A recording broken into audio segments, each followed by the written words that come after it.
Amis téléspectateurs, je suis content de vous revoir et de partager avec vous ce moment important pour nous, puisque nous sommes tous invités à entrer dans ce même processus.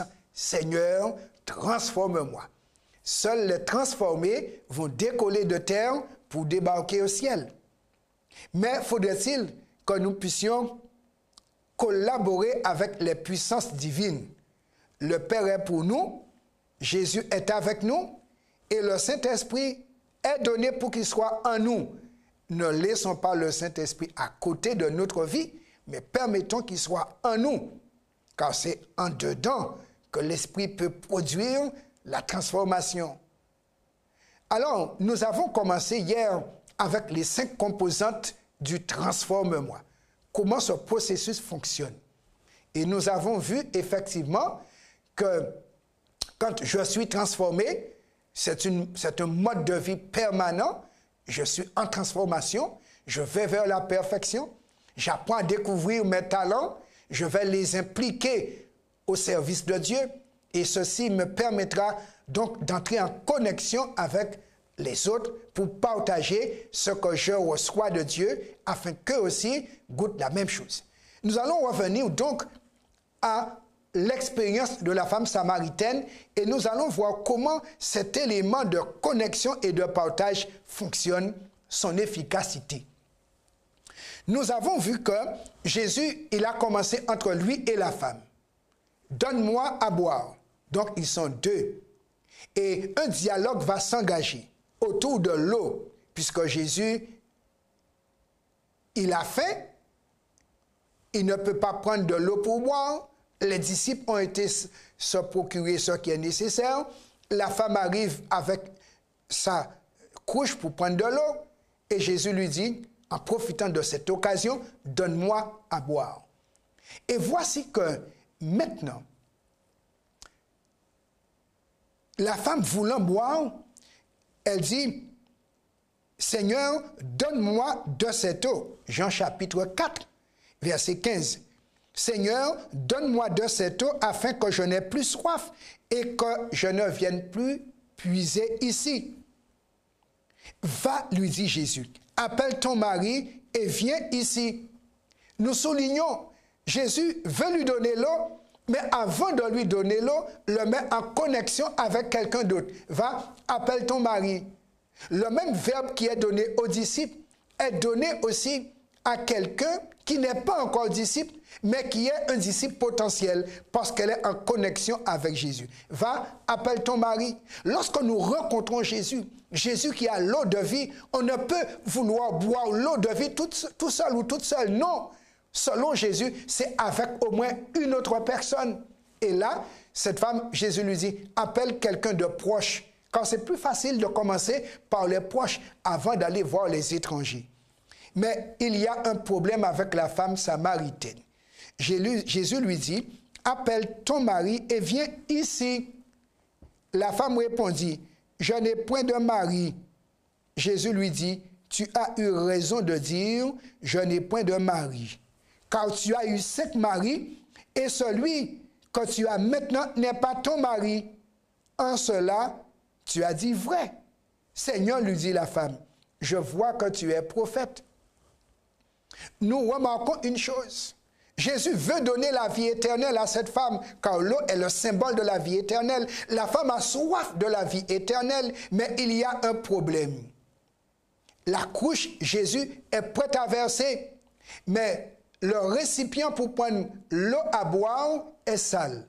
Jésus ne peut verser l'eau de la vie éternelle dans un récipient sale. Il faut d'abord laver le récipient, sinon l'eau sera gâtée. Et c'est pourquoi beaucoup de chrétiens gâtent l'eau de la vie éternelle. Pourquoi? La femme, Jésus lui dit, l'eau de la vie éternelle se boit avec le mari. Mais elle n'a pas de mari. Pourtant, elle a un homme chez elle. Ce qui veut dire, c'est un mari prêté. Ou du moins, mari emprunté, plutôt. Mari emprunté. Et on ne peut pas avoir la vie éternelle avec mari ou femme emprunté. Et Jésus voulait toucher ce problème avec elle. Je suis prêt à te donner la vie éternelle, mais ta vie doit être propre. Je ne peux mettre la vie éternelle que dans une vie propre. Voilà pourquoi nous disons, Seigneur, transforme-moi. Puisque la vie éternelle ne peut résider dans un être non transformé, dans un être qui est sale. Non, on doit être transformé pour que la vie éternelle soit versée, maintenue et vécue. Car la vie éternelle est un mode de vie que l'on vit avant d'aller dans le lieu où on vit cette vie. Et c'est pourquoi le disciple de Jésus doit observer tout ce que Jésus a prescrit parce qu'il est un apprentissage de vie céleste. La vie éternelle commence ici-bas maintenant. Et on doit donner la preuve qu'on est capable de vivre la vie éternelle avant que Dieu nous donne l'immortalité. Car si Dieu me donne l'immortalité et je ne suis pas capable de vivre la vie éternelle, je serai en difficulté. Ainsi donc, quand nous continuons la belle histoire, nous arrivons au verset 23 et verset 24. Mais l'heure vient, dit Jésus à cette femme, et elle est déjà venue, où les vrais adorateurs adoreront le Père en esprit et en vérité. Ce sont là les adorateurs que le Père demande. Dieu est esprit et il faut que ceux qui l'adorent en esprit et en vérité. Et c'est là, la femme lui dit, je sais que le Messie doit venir, celui qu'on appelle Christ. Quand il sera venu, il nous annoncera toutes choses. Jésus lui dit, je le suis, moi qui te parle. Donc Jésus s'est connecté à cette femme. Jésus a partagé avec cette femme. Et cette femme découvre le Messie en direct, en personne.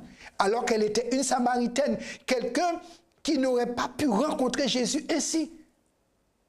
Et Jésus va à proximité pour entrer en contact avec elle. Et elle découvre Jésus là. Maintenant, voyons la suite. Dans Jean chapitre 4, verset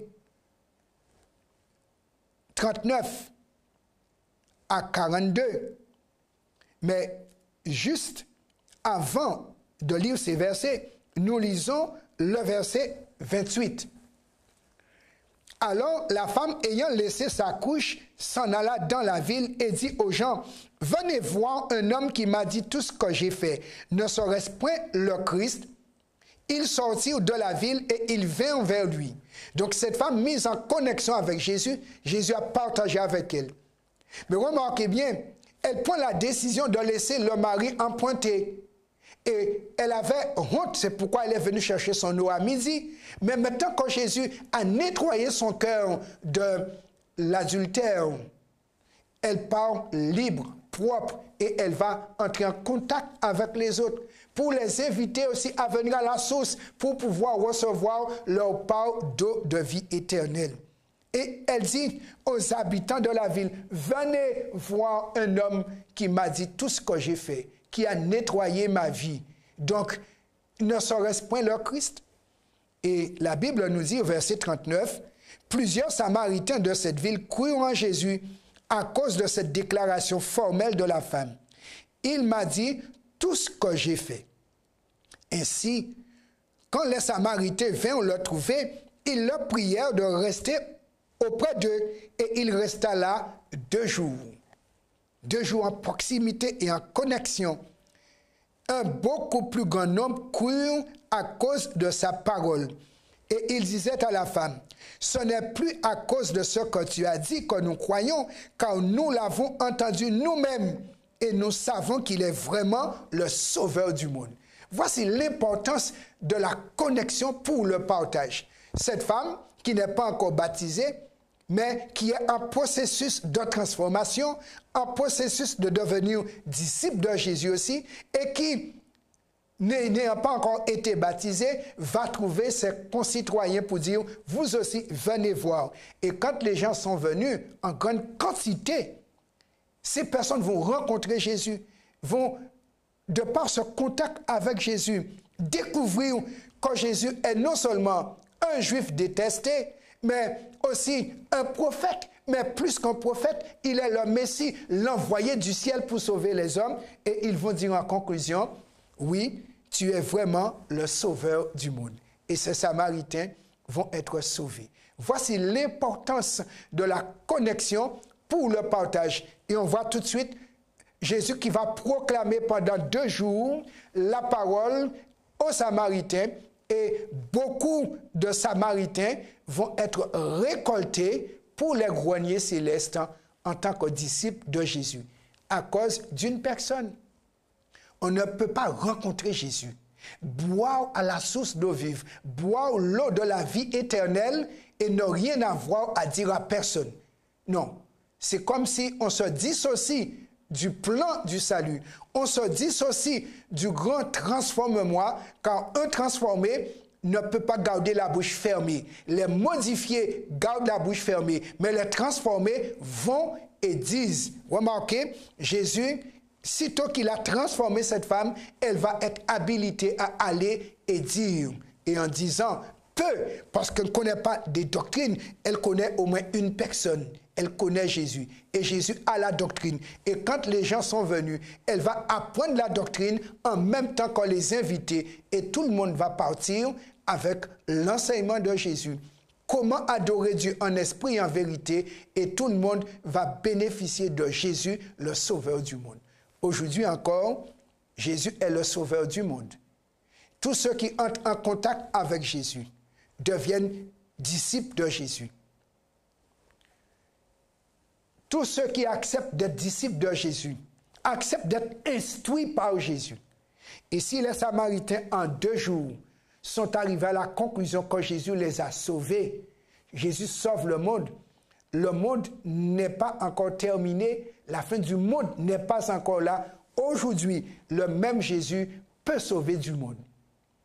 Voudrais-tu être de ceux-là, des personnes qui vont expérimenter le salut de Jésus, qui vont être extirpés du péché, qui vont pouvoir abandonner les maris et les femmes empruntés pour vivre la vie éternelle avec Jésus, même cœur que Jésus, en sainteté? C'est possible par le Saint-Esprit. Nous allons prier pour que le Seigneur nous aide à recevoir l'eau de la vie éternelle et boire à l'entrée de cette eau pour ne plus avoir soif. Oui, Seigneur éternel, merci pour Jésus que tu as transformé en source d'eau vive, source d'eau de la vie éternelle. Nous sommes des assoiffés. Nous venons à toi. Donne-nous de cette eau. Remplis-nous, étanche notre soif. Purifie-nous, débarrasse-nous de tout ce que le diable nous a proposé et donné et qui vont nous empêcher de décoller de cette terre.